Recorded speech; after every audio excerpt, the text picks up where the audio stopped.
လို့ဒီမှာစားပဲဝါမယ်ပေါ့နော်နံပါတ်1ဟာလေးကတော့လက်ရွှေရွှေစားပြအဖြစ်ပါတယ်နံပါတ်1လေးပါအော်မေးသွားလို့နော်မကြည့်ခင်မှာ like a follow လေးလုပ်ပေးခဲ့ပါအောင်ရှင်စားနေပါတယ်ကောင်းတယ်နော်လက်ရွှေရွှေတခုပဲကြိုက်တာရှိတယ်အဲ့လိုမျိုးပါဇက်ကြီးတဲ့ကိုက်ချဲပြီးတော့ပစားချင်ဘူးဒီတိုင်းလေးပဲထွက်လာကြိုက်တယ်လက်ရွှေရွှေကလော favorite ပဲ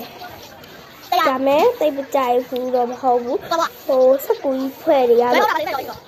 တရားရည်ကဖွဲ့စရောတရားရည်ကဖွဲ့စရောမမဖုံးအားဘယ်လောက်ရှိနေလဲမရောလာကြည့်ကြည့်ဘလားလို့ပြောတယ်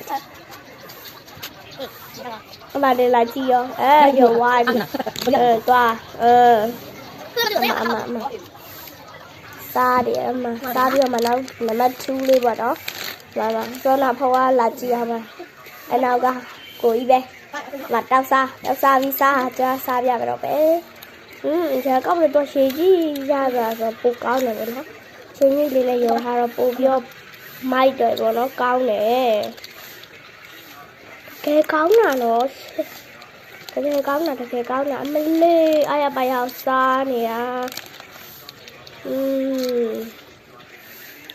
စားလို့ရဲကောက်ပါရဲ့ကဲရဲဆက်ကောက်တယ်နော်နေမထပ်တောက်စားတော့ကျွေးရတယ်ကျွေးပြီးစားပြန်စားပြီးသွားအမိုက်သွားလို့ပြီးအမဒီခါလို့အစမပြီးတော့မှခဏအုပ်ထားတယ်ဖုန်းကိုအုပ်ထားပြီးရေခတ်နေတာပေါ့နော်ပြီးတော့ရေကုဆိုပြီးတောက်ပလိုက်ပါပြီးအားလုံးပဲဘိုင်ဘိုင်လိုက် follow လုပ်ခဲ့ကြပါအောင်